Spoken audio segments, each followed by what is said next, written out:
యేసు ప్రభు వారి జీవితంలో ఆయన పరిశుద్ధత గురించి మనం ఆలోచన చేసాం.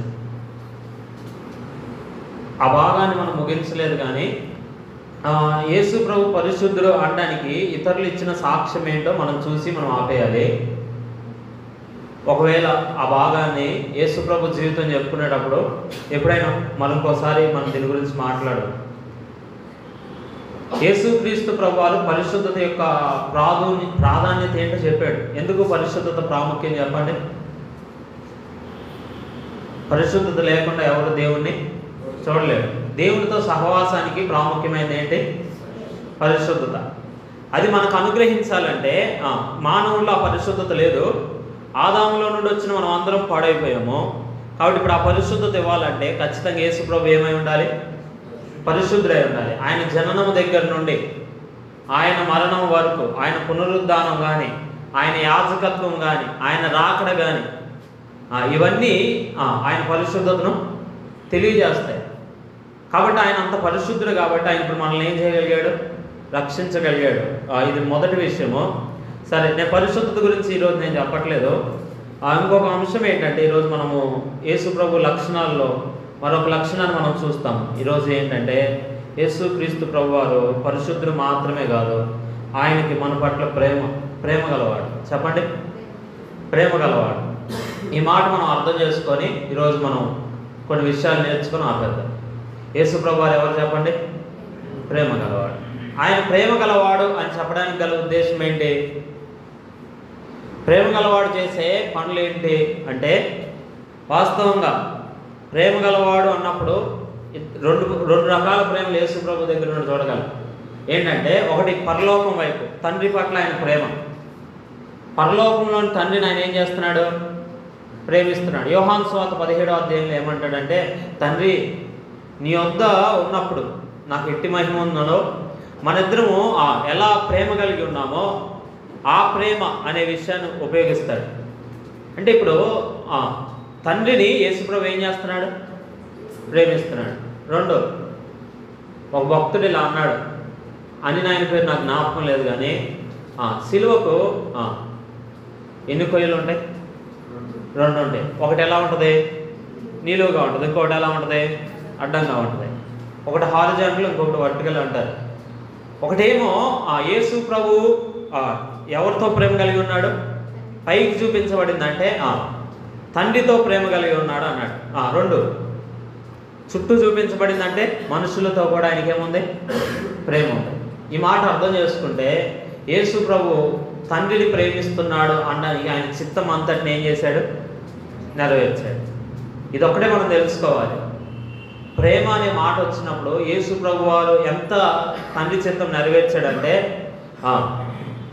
అక్కడ రాయబడిన మాట చదవండి. యోహాను సువార్త 14:21 ఏముంది? నా ఆజ్ఞలను అంగీకరించి వాటిని గైకొడు వాడు నన్ను ప్రేమించువాడు, నన్ను ప్రేమించువాడు నా తండ్రి వలన ప్రేమింపవాడు, నేను వానిని ప్రేమించి వానికి నన్ను కనపరుచుకొందునని చెప్పారు.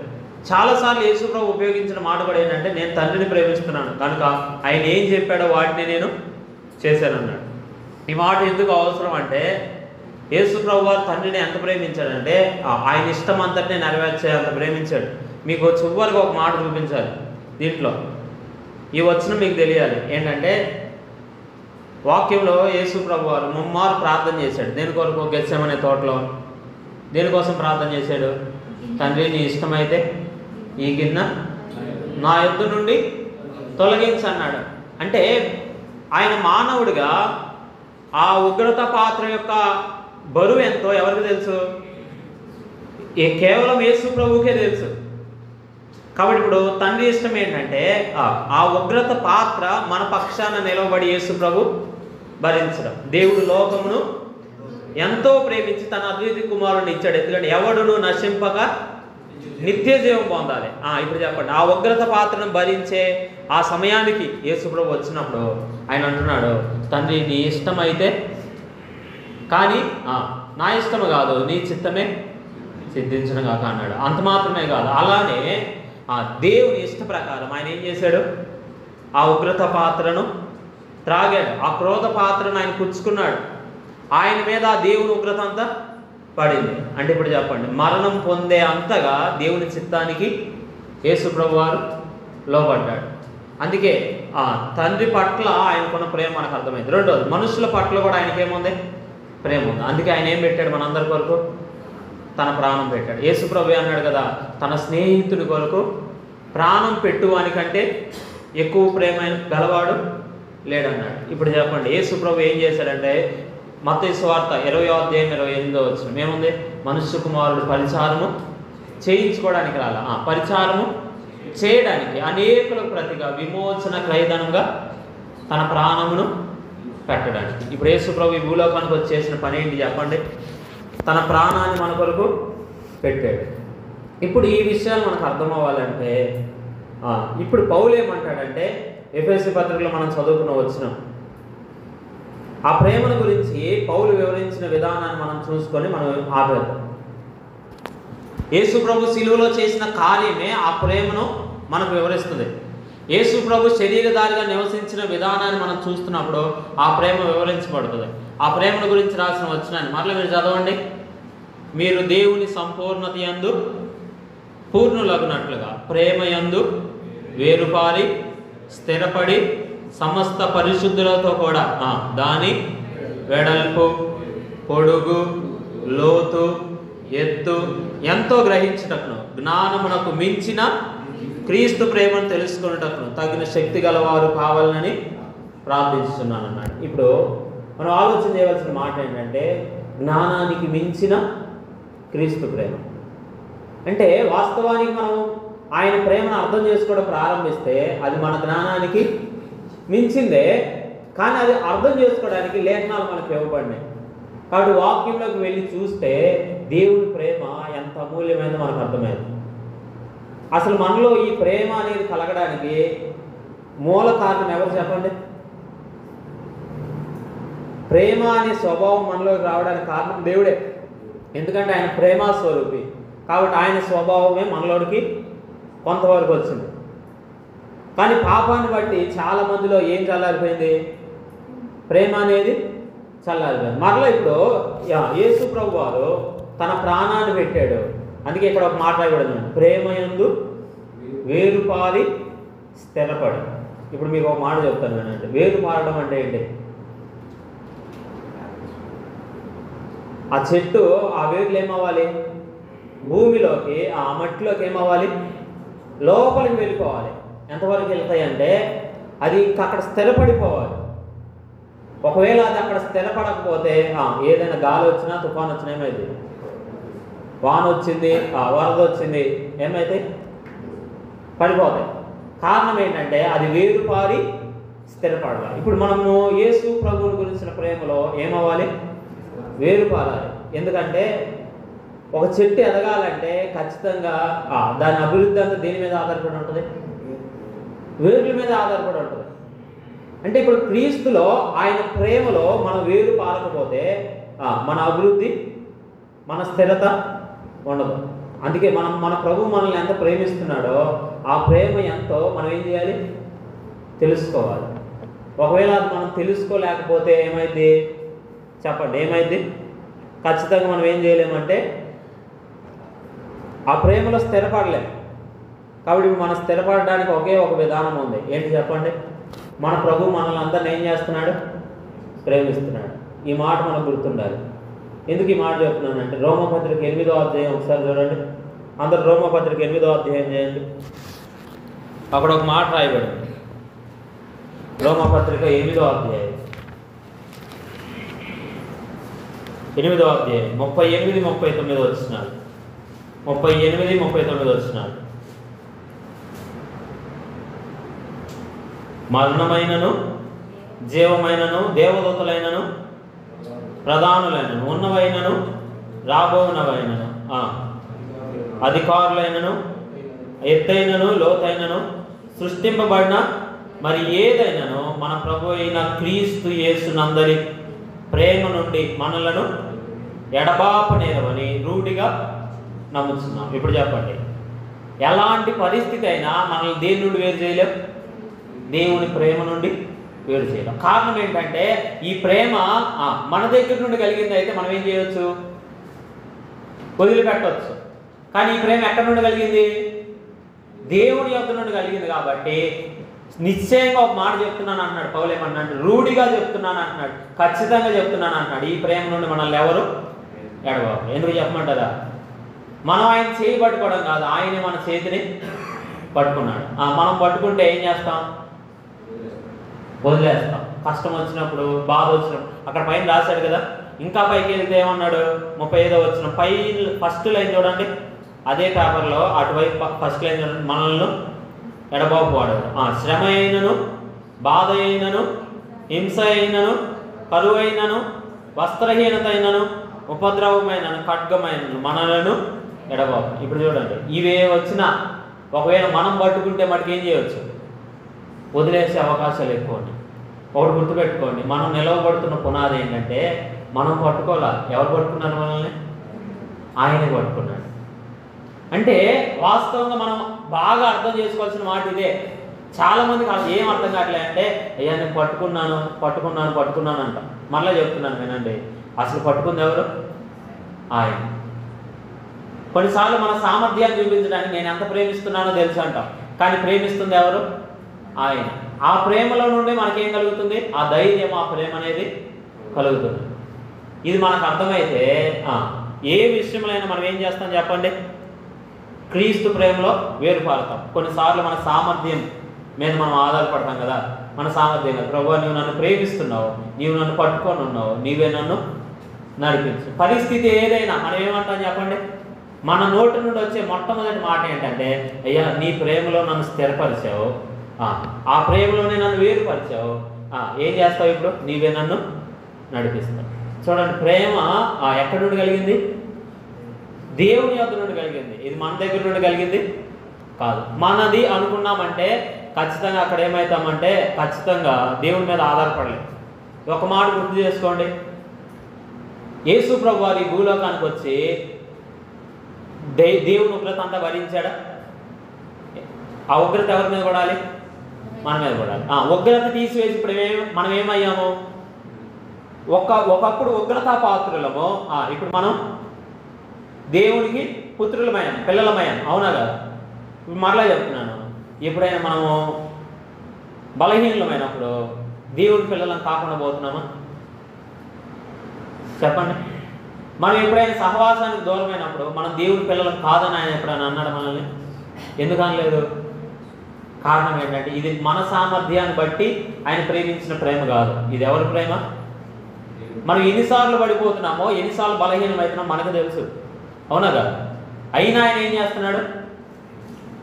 ప్రేమిస్తున్నాడు. అందుకే మనం దీన్ని తెలుసుకోవాల్సిన మొట్టమొదటి మాట ఏంటంటే, మనం ఆ ప్రేమలో ఏం చేయబడ్డాం? వేరు పారాలి, ఆ ప్రేమలో స్థిరపడాలి. ఇలా వేరు పారకపోతే, ఆయన ప్రేమ ఎంతో మనం అర్థం చేసుకోకపోతే, ఆయనే మనల్ని పట్టుకున్నాడు కాబట్టి మనం నడవగలుగుతున్నాం అనేది గ్రహించకపోతే ఏం చేయలేం? స్థిరపడలేం. అర్థమైందా? ప్రాథమికమైన విషయం ఏంటంటే, వాక్యంలో చెప్పండి విషయం ఏంటంటే, ఆయన మనలను ప్రేమిస్తున్నాడు. చెప్పండి అందరూ, ఆయన మనలను ప్రేమిస్తున్నాడు. ఈ మాట మనం చెప్పాలి. ఎలాంటి పరిస్థితులైనా ఈ సిద్ధాంతం మారదు, ఈ విశ్వాసం మారదు, దేవుడు ఇచ్చిన వాక్యం మారదు. ఎందుకంటే ఆయన ఇంకా మనల్ని ఏం చేస్తున్నాడు? ప్రేమిస్తున్నాడు. మనం ఎంత దూరంగా ఉన్నా ఈ మాటను మనం మర్చిపోకూడదు. ఎందుకు ఇది అంత ప్రాముఖ్యం అంటే, ఇది మర్చిపోయిన రోజు ఏమైతాం? మన విశ్వాసానికి ఆధారమే ఉండదు. ఎందుకంటే మన ప్రభు ఎవరు చెప్పండి? ప్రేమ గలవాడు. సరే, ఇప్పుడు ఆ ప్రేమ గురించి మాట్లాడితే ఏమన్నాడు? ఆ ప్రేమ యొక్క మొట్టమొదటి మాట ఏంటి? సమస్త పరిశుద్ధులతో కూడా ఏం చేయాలి? ఇప్పుడు ఆ ప్రేమ యొక్క వెడల్పు తెలుసుకోవాలి. ఎంత? ఆ వెడల్పు ఎంత అనేది మనం ఆలోచన చేయాలి. దీని వెడల్పు ఎంత అంటే, అది ఈ భూలోకంలో దూసుకుని వెళ్తున్నప్పుడు ఎంతవరకు వెళ్ళిందంటే, మధ్య గోడలు ఎన్ని వచ్చినా ఆ గోడలన్నింటినీ పడగొట్టి, ఎఫెసీ పత్రిక 2వ అధ్యాయంలో అన్నాడు, మధ్య గోడను పడగొట్టి. చెప్పండి, మధ్యలో ఏ గోడను ఉంచలా. వాస్తవంగా యూదులు అన్ని జనులు అనే వ్యత్యాసం ఉండేది ఒకప్పుడు, కానీ ఇప్పుడు యూదులు అన్ని జనులు అనే వ్యత్యాసం లేదు. యూదులు యేసు ప్రభువుని నమ్మినా సంఘంలో చేర్చబడతారు, అన్ని జనులు యేసు ప్రభువుని నమ్మినా సంఘంలో చేర్చబడతారు. ఇద్దరు ఏక శరీరమై క్రీస్తు శరీరంగా ఒకే శరీరంగా చేయబడ్డారు. యూదుల్లో కూడా ఇంకా డిఫరెన్స్ ఉంది, పురుషుడని స్త్రీ అని. అందుకే పౌలు మాట్లాడేటప్పుడు ఏమంటాడంటే యూదుడని గ్రీసు దేశస్తుడని భేదం లేడు. తర్వాత రెండోది ఏమంటాడు, స్త్రీ అని పురుషుడని భేదం లేదు. యూదులు అన్యజనులు అన్నప్పుడు రెండు భాగాలేదు. మళ్ళీ ఇప్పుడు యూదులు లోపలికి వస్తే పురుషుడు స్త్రీ. మందిరంలోకి వెళ్ళిన తర్వాత పురుషుడు మాత్రమే ముందు స్థానంలో ఉంటాడు, స్త్రీ ఏమైంది వెనక స్థానంలో ఉంటుంది. మళ్ళీ వాళ్ళ మధ్య ఒక గోడ ఉంటుందంట. అంటే ఈ గోడలన్నింటినీ పడగొట్టాడు. ఎంత ప్రేమిస్తున్నాడంటే ఏ గోడ మన మధ్యలో లేదు. ఇప్పుడు మీకు ఒక మాట చెప్పనా, ఇది మనకు అర్థం అవ్వాలంటే ఆయన తగ్గింపు మనకు అర్థం అవ్వాలి. ఎంతగా తగ్గించుకున్నాడు చెప్పండి. ఆయన దేవుని స్వరూపం గలవాడై ఉండి అన్నాడు. ఎంతకు వచ్చాడు? దాసుని స్వరూపము ధరించుకొని. ఇప్పుడు చెప్పండి, దేవుని స్వరూపం ఎక్కడ, దాసుని స్వరూపం ఎక్కడ? మనుషుని పోలికగా పుట్టి ఈ తగ్గింపు ఇక్కడ దాకా వచ్చింది. ఇక్కడ ఆగిపోయింది ఆ తగ్గింపు? లేదు. ఎంతగా ఆయన ఇంకా తను తాను తగ్గించుకున్నాడంటే శిలువ మరణము పొందినంతగా. శిలువ మరణం ఎవరు పొందుతారు? శాపగ్రస్తుడు. ఎవరా శాపగ్రస్తుడు? పాపం చేసినవాడు. పాపం చేసినవాడు ఎక్కడున్నాడంటే ఆ మరణ కోపంలో ఉన్నాడు. ఆ లోయలోకి ఇప్పుడు ఎవరు దిగెళ్ళారు? యేసు ప్రభు దిగెళ్ళాడు. ఇది మనకు అర్థమైతే మనం ఇలా చెప్పగలుగుతాం.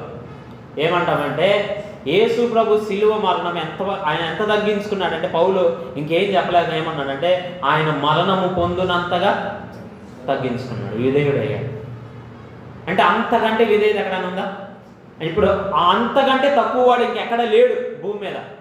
కాబట్టి తక్కువ అందరిలో ప్రధాన పాపిని నేను అని అనుకునే ప్రతి ఒక్క వ్యక్తి కోసం కూడా యేసు ప్రభు ఏమయ్యాడు అంటే ఇప్పుడు యేసు ప్రభు చేర్చుకోలేని వాడు ఎవరైనా ఉన్నారా?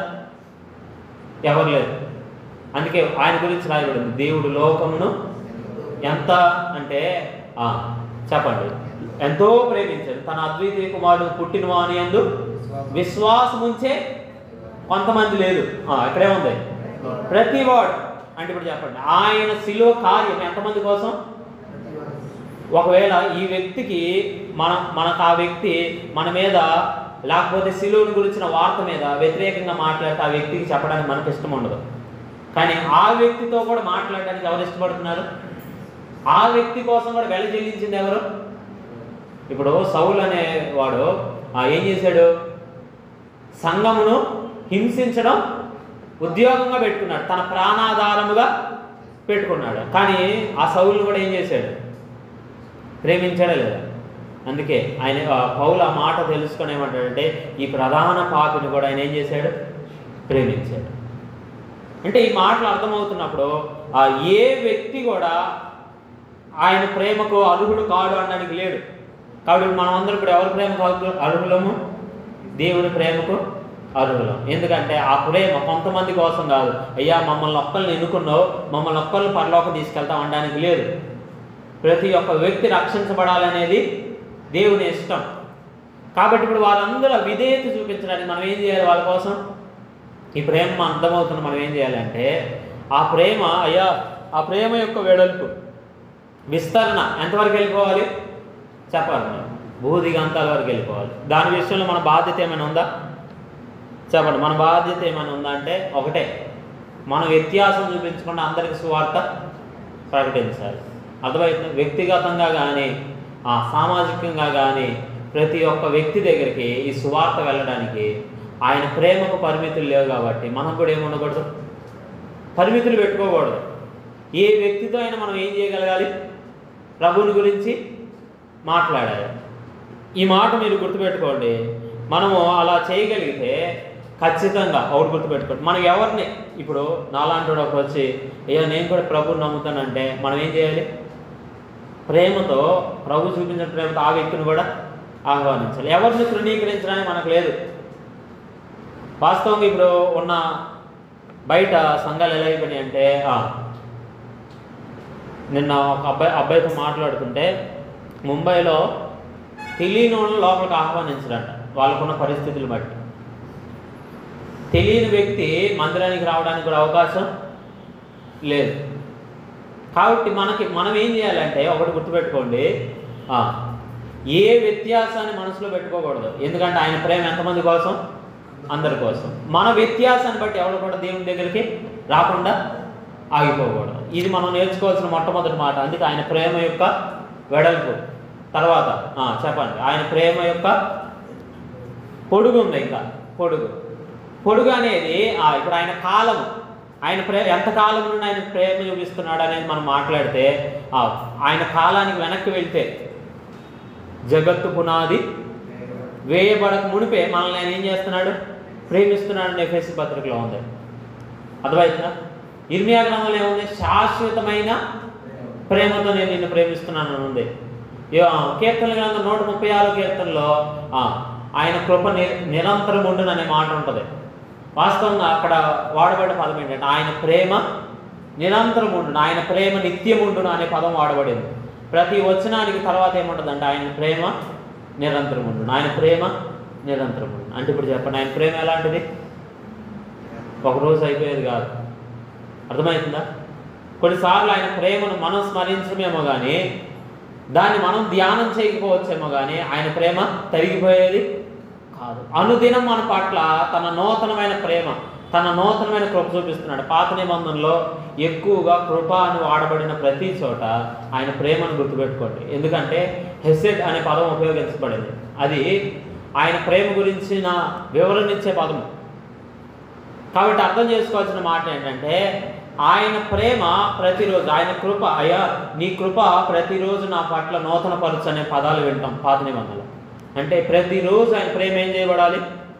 మన జీవితాల్లో నూతన పరచబడాలి. ఇప్పుడు నేను మిమ్మల్ని ఒకటి చెప్తాను వినండి.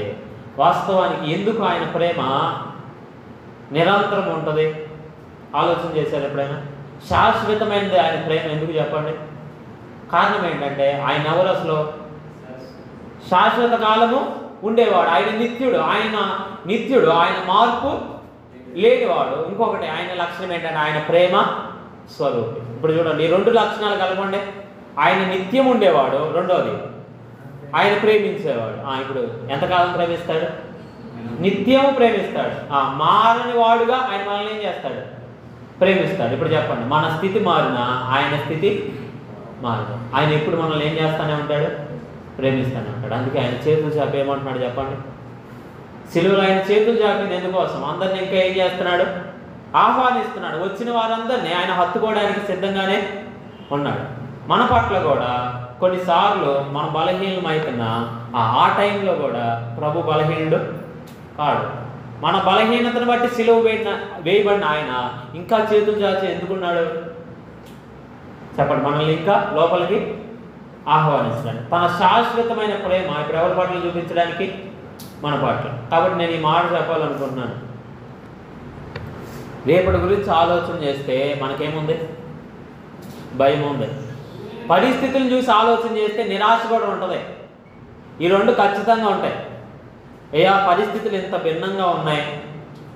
రేపటి విషయంలో చూస్తే ఇంకా హోప్ ఏమి, నిరీక్షణ ఏమి లేదు. కానీ నీవు మారని వాడవు, నువ్వు శాశ్వతమైన ప్రేమతో నీవు నన్ను ప్రేమిస్తున్నావు. దీని గురించి మీరు ధ్యానం చేయాలి, అర్థం చేసుకోవాలి. ఎప్పుడైతే మనం ఆయన ప్రేమను స్మరిస్తామో, ఆయన ప్రేమను ధ్యానం చేస్తామో అప్పుడు మనకు ధైర్యం కలుగుతుంది. ఇప్పుడు మీకు అర్థమవుతుందని చెప్పిన పదాలన్నీ మీకు ఏమైనా అర్థమవుతున్నాయా? అంటే యేసు ప్రభు యొక్క ప్రేమ దాని యొక్క పొడుగు ఎంత? ఇప్పుడు ఆయన ప్రేమ యొక్క పొడుగు ఎంత? ఆ నిత్యత్వము నుండి నిత్యత్వం వరకు. అంటే ఇప్పుడు ఎంతకాలం? శాశ్వత కాలం. శాశ్వతమైన ప్రేమతో నీవు నన్ను ప్రేమిస్తున్నావు, విడువక నా ఎడల కృప చూపిస్తున్నావు అనే మా పదం తెలుసు కదా మీకు. అంటే ఆయన ప్రేమ నిత్యం ఉండేది, ఆయన ప్రేమలో మార్పు లేదు. ఏ పరిస్థితుల్లో మీరు నిరాశలోకి వచ్చినా ఒకటే అడగండి, ఏమని చెప్పాలి? అయ్యా నీవు నన్ను ప్రేమిస్తున్నావు. వాస్తవానికి మత్తయి సువార్త 3వ అధ్యాయంలో తండ్రి కుమారుని చూసి ఏమన్నాడంటే ఈయన నా ప్రియ కుమారుడు అన్నాడు. 4వ అధ్యాయంలో యేసు ప్రభు శోధనలోకి వెళ్ళాడు. శోధనలోకి వెళ్తే సాధారణ శోధించిన మొట్టమొదటి శోధన ఏంటి చెప్పండి? శోధనలో మొట్టమొదటి మాట ఏంటంటే నీవు దేవుని కుమారుడు అయితే. యేసు ప్రభు ఎవరు?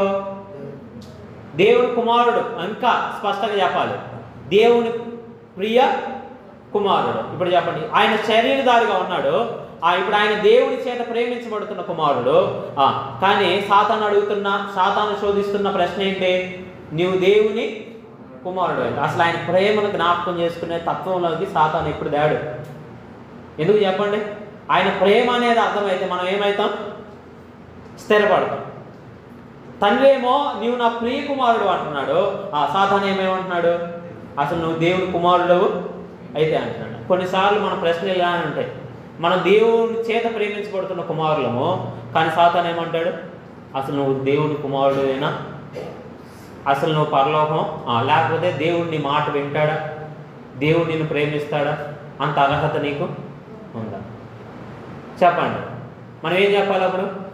ఈ అర్హత నన్ను బట్టి కలిగింది కాదు, ఎవరిని బట్టి కలిగింది? యేసు ప్రభువుని బట్టి కలిగింది. కాబట్టి వచనాలు చెప్పేవచ్చు. ఏమని చెప్పచ్చు? రోమపత్రిక 8వ అధ్యాయం 36వ వచనం ఇందాక చదివాం. ఏమన్నాడు?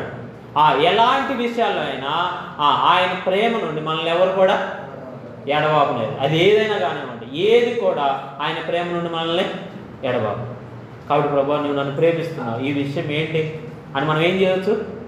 ప్రార్థన చేయవచ్చు, అడగవచ్చు. పౌలు కూడా ప్రార్థన చేస్తుంది. ఈ విషయాలన్నింటిలో చివరేమని చూడండి, మీ అందరి కొరకు నేనేం చేస్తున్నాను అన్నాడు. ఆ ప్రేమలో ఎదగాలి, ఆ ప్రేమ యొక్క పొడవు, వెడల్పు, లోతు, ఎత్తు ఎంతో మీరు గ్రహించాలని నేను మీ అందరి కోసం ప్రార్థన చేస్తున్నాను. ఇప్పుడు చెప్పండి, ఇదంతా తెలుసుకుంటే విశ్వాసులు కూడా ప్రార్థన చేస్తారు, విశ్వాసులు కూడా దేవుడి మీద ఆధారపడతారు. ఇది జరగకుండా చేయడమే ఆ అపవాది తంత్రం. కాబట్టి ఆయన ప్రేమ మీద మనం ఏం చేయాలి? ఇప్పుడు ఆధారపడాలి. మీకు అర్థమవుతుందా నేను చెప్తున్న విషయాలు? ఏమైనా వెళ్తున్నాయా? ఏమేమి చెప్పాము ఇప్పుడు? ప్రేమకు పునాది ఎవరు? యేసు ప్రభువే. కాబట్టి ఆ ప్రేమలో మనం ఏమవ్వాలి? వేరుపారి స్థిరపడాలి, మొదటి మాట. 2, ఆ ప్రేమ యొక్క వెడల్పు తెలుసుకోవాలి. వెడల్పు అంటే ప్రతి మనిషి దగ్గరికి వెళ్ళిపోతుంది అది. ఇప్పుడు ఆ ప్రేమ యొక్క పొడుగు అన్నాం, అంటే శాశ్వత కాలం నుండి ఆయన మనల్ని ఏం చేస్తున్నాడు? ప్రేమిస్తూనే ఉన్నాడు. తర్వాత ఆ ప్రేమ యొక్క లోతు. ఆ ప్రేమ యొక్క లోతు అనగానే మీరు చెప్పాలి ఇప్పుడు, ఆ ప్రేమ యొక్క లోతు ఎంతవరకు ఉంటుంది? ఆ ప్రేమ ఎంతవరకు ఉంటుంది? ఆ లోతు ఎంతవరకు అని మనం ఆలోచన చేస్తే, మానవుడు ఆ పాపంలో పడిపోయి ఆ జిగటు ఊబిలోకి ఎంతవరకు కూరుకుపోయాడో, పాతాళం వరకు అతడు ఎంతవరకు వెళ్ళిపోయాడో, పాపపు కోపం అన్నాడు, పాతాళం అన్నాడు. ఇప్పుడు చెప్పండి, ఆయన ఎంతవరకు దిగి వెళ్ళాడు? చెప్పండి. ఆయన ఆరోహణం అయ్యాడనే మాట దగ్గర ఎఫెసీ పత్రిక 4వ అధ్యాయం ఏమంటాడంటే, భూమి యొక్క క్రింది భాగముల వరకు దిగి ఆయన మరలా హెచ్చరించబడ్డాడు. ఇప్పుడు చెప్పండి, శిలువ మరణం ఎందుకు పొందాడంటే ఆయన భూమి యొక్క క్రింద భాగాల వరకు దిగాడంటే మన స్థితి ఎంత క్రింద పడిపోయామో అంతవరకు దిగి మనల్ని ఏం చేయడానికి వచ్చాడు? ఇప్పుడు ఆయన లేవనెత్తడానికి వచ్చాడు. ఈ మాట మనం అర్థం చేసుకోవాలి. ఇప్పుడు మనల్ని ప్రభు ఎంత పైకి లేవనెత్తగలడంటే, ఇప్పుడు చెప్పండి, మనం ఎంత క్రింద పడిపోయామో వాటన్నిటి విషయంలో అంత పైకి లేవనెత్తగలడు. ఈ మాట అర్థం చేసుకోవాలి. దేవుడు మనల్ని ఎంత ప్రేమిస్తున్నాడు చెప్పండి. పాత నిబంధనలో భక్తులకి లేని, అంటే కొంతమందికి ఉంది అనుభవం, కానీ లేని అనుభవమే అనాలి. ఎందుకంటే పాత నిబంధనలో 10 ఆజ్ఞల్లో ఒక్క ఆజ్ఞ తప్పిపోయినా ఏమయ్యేవాళ్ళు? అన్నిట్లో తప్పిపోయిన స్థితిలోనే ఉండేవాళ్ళు. ఇప్పుడు విషయం ఏంటంటే, పాత నిబంధనలు మంచి భక్తులు అనుకున్న వాళ్ళకి కూడా ఏమున్నాయి చెప్పండి? బలహీనతలు అనేవి చూపించబడ్డాయి. కారణం ఏంటంటే వారు పాత నిబంధన కాలంలో ఉన్నారు, మరలా వాళ్ళ విషయంలో కూడా వారు దేవుడి మీద ఆధారపడడం అవి ఏమైనా క్షమించబడ్డాయి. ఆ విషయం నేను చెప్పట్లేదు. కానీ క్రొత్త నిబంధనలో ప్రధాన పాపి అనే వ్యక్తి కూడా ఏమయ్యాడు? కుమారుడు అయిపోయాడు. పాత నిబంధనలో ఈ వ్యక్తి చాలా చక్కగా ఉన్నాడు అనుకున్న వ్యక్తి కూడా కుమారుడు అని పిలిపించుకోవడానికి అక్కడ ఇంకా ఆ నిబంధనకు యోగ్యత వాళ్ళకి రాలేదు. మనం చెప్పండి, మన స్థితి చెప్పండి. మనం ఇంకా బలహీనమై ఉండగా, మనం ఇంకా శత్రువులమై ఉండగా, మనం ఇంకా పాపులమై ఉండగా క్రీస్తు మన కొరకు చనిపోయి ఇప్పుడు ఆ యోగ్యత ఎవరికి ఇచ్చాడు? మనకి ఇచ్చాడు. ఇప్పుడు దేవుని యోగ్యత మనం ఎవరో చెప్పండి? ఆయన పిల్లలము, నీతిమంతులు, పాపక్షమాపణ. ఎందుకోసం? ఇది ఎవరి ప్రేమ? ఆయన ప్రేమ. మనల్ని ఆ పాపములో నుండి పైకి లేవనెత్తింది ఎవరు? ఆయనే. ఆ బలహీనత నుండి మనం పైకి లేవనెత్తింది ఆయనే. అందుకే వాక్యంలో ఆ పైకి లేవనెత్తడానికి ఫిలిప్పీ పత్రిక 2:8 కదా, ఆయన మరణము పొందునంతగా దిగాడు. ఎక్కడి నుండి దిగాడు ఆయన చెప్పండి? శిలువకు దగ్గరకు రావడానికి ఆయన ఎంతవరకు దిగాల్సిన అవసరం వచ్చిందంటే పరలోకము నుండి భూలోకానికి దిగి వచ్చాడు. భూలోకము నుండి చెప్పండి ఇంకా క్రింది భాగాలకు దిగాడు. కారణం ఏంటంటే మనం ఆయనతో కూడా ఇదే. అందుకే తర్వాత మాట ఏం చెప్పండి? ఆ లోతు తర్వాత ఏం తెలుసుకోవాలి? ఎత్తు. ఇప్పుడు చెప్పండి, ఆ దిగిన వాడు తానే మనల్ని అందరినీ ఎక్కడ కూర్చోబెట్టాడు? పరలోకంలో ఆయనతో కూడా కూర్చుండబెట్టబడ్డాం. ఎఫెసీ పత్రిక 2:6. ఇప్పుడు ఆ ప్రేమ యొక్క ఎత్తు ఎంత చెప్పండి? ఆకాశ మహాకాశాలకు పైన. ఎక్కడది? పరలోకంలో. పరలోకం యొక్క కొలత ఇప్పుడు కూడా ఎవరికి ఎక్కడో కూడా తెలియదు. ఎందుకంటే అది మన ఊహకు మించిన ఆ ఉన్నతమైన స్థలము, ఆ ఉన్నత లోకం అనే వాక్యంలో వాడబడింది. అది పరిశుద్ధ స్థలం అని వాడబడింది. ఇప్పుడు మనల్ని ఎక్కడ కూర్చోబెట్టాడు? ఆ పరిశుద్ధ స్థలంలో, ఆ ఉన్నతమైన లోకంలో, ఆ మహామహుడకు దేవుని కుడి పార్శ్వన మనల్ని కూడా ఏం చేశాడు? కూర్చుండబెట్టాడు. కాబట్టి ఆ ప్రేమ యొక్క ఎత్తు ఎంత చెప్పండి? ఇప్పుడు వాస్తవానికి దేవుడితో సహవాసం చేయడానికే మనకి యోగ్యత లేదు. ఇప్పుడు చెప్పండి, ఆయన కుమారుని సహవాసాన్ని మనల్ని పిలిచాడా లేదా? అసలు దేవుడి మహిమను పొందడానికి మనకు అర్హత లేదు. కానీ తన మహిమ కొరకు మనందరినీ నిర్ణయించుకున్నాడా లేదా? ఇప్పుడు తన కుమారుని స్వారూప్యంలోకి మారుస్తున్నాడా లేదా? ఇవన్నీ దేని బట్టి? ఒకసారి దీని వెనక్కి వెళ్ళి మన క్వాలిఫికేషన్స్ ఆలోచన చేయండి. ఏమైనా ఉన్నాయా? అయ్యా నాకు ఈ మంచి లక్షణం ఉంది కాబట్టి దేవుడు నన్ను ఇంత ప్రేమిస్తున్నాడు అనడానికి ఏ లక్షణం చెప్పొచ్చు? ఏదైనా ఉందా లేదా? ఏది లేదు. దాన్ని ఆగి ఆలోచన చేస్తే మటుకు అసలు మాట్లాడడానికి కూడా విషయాలు ఏమి ఉండవు. ఎందుకంటే మన దగ్గర ఏమీ లేదు. కానీ ఇప్పుడు మనల్ని ఎంతగా హెచ్చించాడంటే ఎక్కడ కూర్చోబెట్టాడు? పరలోకంలో ఆయనతో కూడా కూర్చుండబెట్టాడు. ఆ ప్రేమ యొక్క ఎత్తు ఎంత మనకు అర్థం అవ్వాలంటే ఆయనే దాన్ని వివరించాలి. ఇంకంతే. మనం చాలాసార్లు కృంగిపోతూ ఉంటాం, చాలాసార్లు నిరాశపడుతూ ఉంటాం. ఏ విషయాలు మనం ముందుకు వెళ్ళలేమో వాటిల్లో కూడా మనం ఒకటి నమ్మాలి. ఈ భూలోకంలో ఎలాంటి పరిస్థితుల విషయంలో అయినా ఒకవేళ మనం కృంగిపోతుంటే వాటి విషయంలో ఇలా చెప్పండి, ప్రభువా ఈ విషయాల్లో కూడా నన్ను బయటికి తీసుకొని వచ్చి సరిగా నన్ను హెచ్చించాయా అని అడగొచ్చు. సరైన విధానాల్లోకి నన్ను నడిపించాయా అని అడగొచ్చు. ఏం చేస్తాడు ఆయన? చెప్పండి. పాపంలో నుండి బయటికి తీసుకొచ్చి మనల్ని హెచ్చించిన వాడు ఈ విషయాలు మనం హెచ్చించలేడా?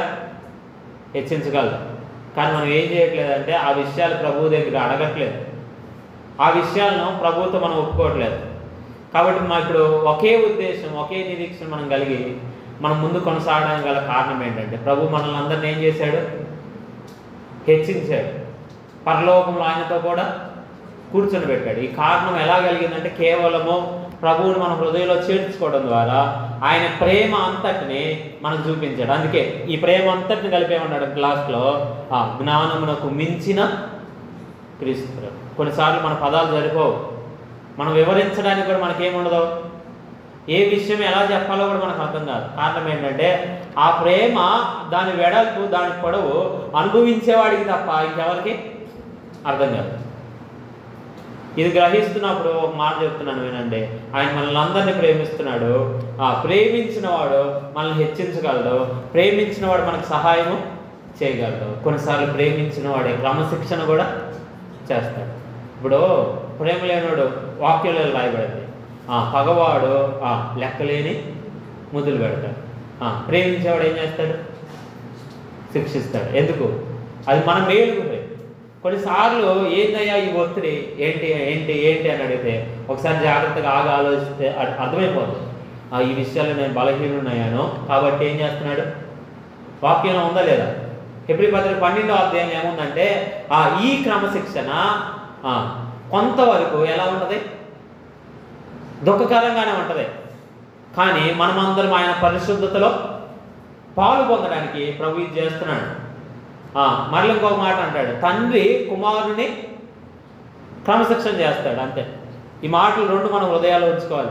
కొన్నిసార్లు ఒత్తిళ్ళు ఉంటే ఉండవా, మన బలహీనతలు మనకు అర్థమవుతున్నప్పుడు ఆ ఒత్తిడి ఎందుకు వస్తుందో కూడా మనకు అర్థమైంది. అప్పుడు మనం ఏం చేయాలి? ప్రభువా, ఇది నాకు అర్థమైందయ్యా, దీని విషయంలో నాకు సహాయము చేయి, దాన్ని నన్ను విడిపించని అడగాలి. ఖచ్చితంగా ఏం చేస్తాడు? ఆయన సహాయం చేస్తాడు, విడిపిస్తాడు. కాబట్టి ఈ విషయాలు గుర్తుపెట్టుకోండి. ఇప్పుడు మన ప్రభు ప్రేమ ఎంత అమూల్యమైందో మీకు అర్థమైందా? ఈ ప్రేమ గురించి ఆయన అందరినీ ప్రేమిస్తున్నాడు, మనుషులందరినీ ఆయన ఏం చేస్తున్నాడు? ప్రేమిస్తున్నాడు. వాక్యంలో ఈ వచనాలు రాయబడి, ఈ వచనాలు అలా చదువుకొని మనం ముగిద్దాం చూడండి. ఆయన ఎవరెవరిని ప్రేమిస్తున్నాడు వాక్యాల్లో కొన్ని వచనాలు రాయబడి. ఇక్కడ మీరే చదవండి వరుసగా. ఎవరిని ప్రేమిస్తున్నాడు? మొట్టమొదటి మాట సంఘాన్ని ప్రేమిస్తున్నాడు. ఎఫెసీ పత్రిక 5:25 పురుషులారా మీరు మీ భార్యలను ప్రేమించుడి, అటువలే క్రీస్తు కూడా సంఘమును ప్రేమించి. ఇప్పుడు చెప్పండి, ఆయన తను తాను అర్పించుకుంది ఎవరి కోసం? సంఘం కోసం. సంఘము అనే విధానానికి వచ్చేటప్పటికి సంఘాన్ని గురించి మనం తక్కువ ఆలోచన కలిగి ఉండకూడదు.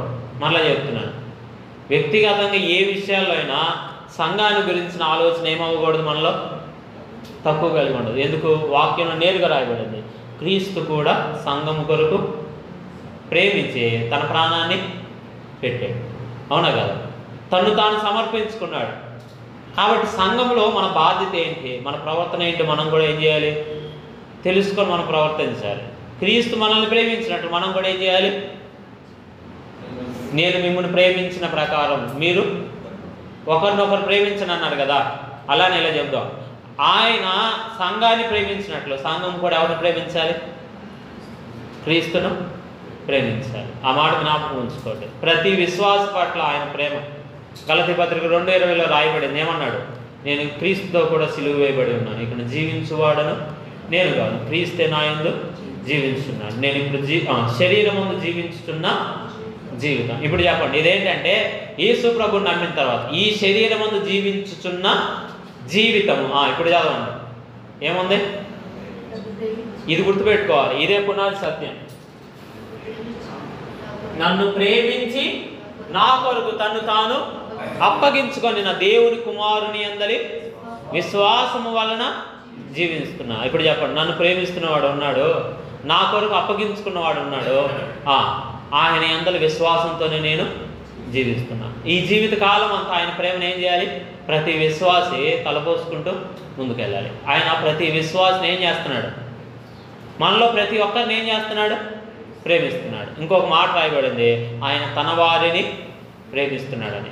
లోకంలో ప్రత్యేకంగా ఎవరైతే ఆయన వెంబడించడానికి ఇష్టపడుతున్నారో వారిని ప్రత్యేకంగా ఏం చేస్తున్నాడు? ప్రేమిస్తున్నాడు. యోహాను సువార్త 3:16 అందరినీ ప్రేమించాడని ఉంటే ఇక్కడ ఏమన్నాడు చెప్పండి? 13:1 యోహాను సువార్త, తాను ఈ లోకం నుండి తండ్రి యొద్దకు వెళ్ళవలసిన గడియ వచ్చునని యేసు పస్కా పండుగకు ముందే ఎరిగిన వాడే లోకములోనున్న తన వారిని ప్రేమించి వారిని అంతము వరకు సంపూర్ణముగా ప్రేమించాడు. ఇప్పుడు చెప్పండి, మనం ఆయన ప్రేమించడానికి ఆశ మనకు కలుగుతుందంటే ఇంకా ఆయన మనల్ని ఏం చేస్తూ ఉంటాడు? ప్రేమిస్తాడు. ఇప్పుడు సూర్యకాంతి మన మీద పడడం వేరు, భూతార్థం పెట్టినప్పుడు ఆ కాంతి ఆ పేపర్ మీద పడినప్పుడు ఏం చేస్తుంది? కాలుస్తుంది కదా. అంటే దేవుడు మనల్ని అందరినీ ప్రేమిస్తున్నాడు అంట వేరు, వ్యక్తిగతంగా ఆయన ప్రేమ నీ ఒక్కడి మీదకి రావడం వేరు. అర్థమవుతుందా? నీవు ఆయన వెంబడించే కొద్దీ ఆ ప్రేమ ఏమైంది? వ్యక్తిగతమైన ప్రేమగా అనుభవించగలుగుతావు. సర్వలోకం మీద ఆయన ప్రేమ ఉంది. ఇప్పుడు ఆ ప్రేమ ఎలా అనుభవించాలో? ప్రభు నన్ను వ్యక్తిగతంగా ఏం చేస్తున్నాడు? ప్రేమిస్తున్నాడు అనే శిష్యులు మాట రావాలి. ఈ మాట చెప్పాడు చూడండి, యోహాను సువార్త 14:21, నా ఆజ్ఞలను అంగీకరించి వాటిని గైకొనువాడే నన్ను ప్రేమించువాడు, నన్ను ప్రేమించువాడు నా తండ్రి వలన ప్రేమింపవలను, నేనును వానిని ప్రేమించి వానికి నన్ను కనపరుచుకుందునని చెప్పాడు. కాబట్టి శిష్యుల పట్ల ఆయన వెంబడించాలనుకున్నారని చెప్పాను కదా, ఆ శిష్యుల పట్ల ఆయనకి ఏముంది? ప్రేమ ఉంది. అంత మాత్రమే కాదు, యేసు ప్రభు శత్రువులను కూడా ఏం చేశాడు? ప్రేమించాడు. అందుకే తండ్రి వీరేమి చేస్తున్నారో వీరు ఎదుగులు కనుక వీరిని క్షమించని ప్రార్థన చేశాడు. మనకు కూడా అదే నేర్పించాడు. చెప్పాడు కదా, మీ శత్రువులను ప్రేమించండి, వారి కొరకు ప్రార్థన చేయండి అని చెప్పాడు కొండ మీద ప్రసంగంలో. కాబట్టి ఇప్పుడు ప్రభు ఎలాంటి వాడు అంటే శత్రువులు కూడా ఏం చేశాడు? మనం ఏం చేద్దామంటే శత్రువులైన వారి కోసం కూడా ప్రార్థన చేయండి. ఏమని? ప్రభువా వీరు కూడా రక్షించబడాలి, వీరు కూడా నాకు వ్యతిరేకంగా ఉంటున్నారు, వారి రక్షణ కొరకు ప్రార్థన చేయాలి. చూడండి, యేసు ప్రభు చివరి దినాల్లో సిలువ మీద ఉన్నప్పుడు కుటుంబాన్ని కూడా ఏం చేశాడు? ప్రేమించాడు. తన తల్లి సిలువ దగ్గర ఉంది, ఎవరు? మరియా. ఎవరికి అప్పగించాడు? ఆ వచనం చదివితే మీకు అర్థమైపోద్ది. యోహానుకు అప్పగించి ఆయన ఏం చేశాడు? ఆ ప్రేమను కనపరిచాడు. కాబట్టి యోహానుకే ఆమెను అప్పగించాడు. కారణం ఏంటంటే ఆ కుటుంబాన్ని కూడా ఆయన ఏం చేస్తున్నాడు? ప్రేమిస్తున్నాడు. తర్వాత 7వది, చిన్నపిల్లల పట్ల ఆయన ప్రేమ. వాస్తవంగా చాలాసార్లు మనకు చిన్నపిల్లల పట్ల ఏముండదు చెప్పండి? ప్రేమ ఉండదు. కానీ ఒకసారి చదువుదాం, చూడండి. ఆ వచనం చదవండి. తమ చిన్న బిడ్డలను ముట్టవాలని కొందరు ఆయన యొద్దకు వారిని తీసుకొని వచ్చారు. అయితే శిష్యులు వారిని తీసుకొని వచ్చిన వారిని గద్దించిరి. యేసు అది చూచి కోపపడి, చిన్న బిడ్డలను నా యొద్దకు రానియుడి, వారిని ఆటంకపరచవద్దు, దేవుని రాజ్యము ఇలాంటి వారిదే. చిన్న బిడ్డ వలె దేవుని రాజ్యము అంగీకరింపని వాడు అందులో ఎంత మాత్రమును ప్రవేశింపడని మీతో నిశ్చయముగా చెప్పుచున్నానని చెప్పి ఆ బిడ్డలను ఎత్తి కౌగిలించుకొని వారి మీద చేతులుంచి ఆశీర్వదించాను రాయబడి. ఇప్పుడు చూడండి, చిన్న పిల్లల పట్ల యేసు ప్రభుకి ఏముంది? ప్రేమ. ఇందా కుటుంబం పట్ల ప్రేమ చూసాం, ఇప్పుడు పిల్లల పట్ల కూడా. నేనేమంటానంటే చిన్నపిల్లలు చాలామంది తల్లిదండ్రులు పట్టించుకునే వాళ్ళు కూడా ఉంటారు. వాళ్ళ పట్ల మనం ఏం చూపించాలి? ప్రేమ చూపించాలి. వాళ్ళ కొరకు ప్రార్థన చేయాలి. అవసరమైన మేరకు వాళ్ళతో వాళ్ళని సమకూర్చి వాళ్ళతో సంభాషణ, మీకు ప్రభు గురించి తెలిసిన సంభాషణ చేయండి, తప్పేముంది? అర్థం కాలేదు నేను చెప్పింది మీకు. యేసు ప్రభువే ఏమన్నాడు చెప్పండి? ఇప్పుడు ఆయన కంటే బిజీయా మనం? కాదు కదా. నేనేమంటానంటే ఈ పని ఎవరు చేయాలి? అందరూ చేయాలి, అవునా కదా? చిన్నపిల్లలను ఆయన ప్రేమించినట్లు మనం కూడా ఏం చేయాలి? ప్రేమించాలి ఖచ్చితంగా. అప్పుడు వాళ్ళు ఏం చేయబడతారు? రక్షించబడతారు. కాబట్టి వాళ్ళు రక్షించబడడానికి మనం కారణం అవ్వాలి. తర్వాత చివరికి మాట గుర్తుపెట్టుకోండి, పాపుల పట్ల ఆయన ప్రేమ. దాన్ని కూడా మీరు ఆలోచన చేస్తే వారి గురించి ఇలా రాయబడింది. ఆయన వారందరిని ఏం చేశాడంటే ప్రేమించాడు. చెప్పండి, ఏం చేశాడు? యేసు ప్రభువులో పాపులను ఏం చేశాడు? ప్రేమించాడు. ఎంతగా ప్రేమించాడు అంటే మనం అందరం అర్థం చేసుకుంటే ఆయన తన ప్రాణాన్ని ఎవరి కోసం పెట్టాడు? రోమపత్రిక 5వ అధ్యాయం ఉంది. ఇందాక మనం చెప్పాం, మనం ఇంకా బలహీనులమై ఉండగానే, మనం ఇంకా శత్రువులమై ఉండగానే, మనం ఇంకా భక్తిహీనులమై ఉండగానే క్రీస్తు మన కొరకు ఏం చేశాడు? తన ప్రేమను వెల్లడి చేయడానికి తన ప్రాణమును పెట్టాడు. ఆయన చనిపోయాడంటే రాయబడి. కాబట్టి మనం కూడా ఏం చేయాలి చెప్పండి? ఇతరులని ప్రేమించాలి. పాపులైన వారికి యేసు ప్రభువుని గురించిన సువార్త ప్రకటించాలి. ఇప్పుడు నేను చెప్పగలిగిన మాటలు ఒకటే, ఆయన ప్రేమను చూస్తున్నప్పుడు ఇంకా వాక్యంలో ఆయన ప్రేమను అనుభవించాలన్న ఆశ మనకి కలగాలి. ఆయన ప్రేమను చూస్తున్నప్పుడు ప్రభువా నీ ప్రేమ ద్వారా సమస్తమైన విషయాలైన ముందు కొనసాగాలి, ఇంకా నీ ప్రేమలో స్థిరపడాలని ప్రార్థన చేయాలి. ఆయన ప్రేమను చూస్తున్నప్పుడు ఇతరులతో ఆయన గురించి మనం ఏం చేయాలి? పంచుకోవాలి. ఆయన ప్రేమను చూస్తున్నప్పుడు అనేకులను క్రీస్తు ప్రేమలోనికి ఏం చేయాలి? మనం నడిపించాలి, వాటిని ప్రోత్సహించాలి, వాటిని ఇంకెక్కువగా వాక్యముల ద్వారా స్థిరపరచాలి. ఇప్పుడు చెప్పండి, ఇవన్నీ చేయట్లేదంటే మనకు అర్థం కాదు ఏంటంటే ఆయన ప్రేమ ఏంటో మనకి అర్థం కావట్లేదు. అర్థం చేసుకునే కొద్దీ మనం ఏం చేయగలుగుతాం? అలా ముందుకి కొనసాగలుగుతాం. అలా కొనసాగినట్లు ప్రభు మనందరికీ సహాయం చేయను కాక. ఆమేన్.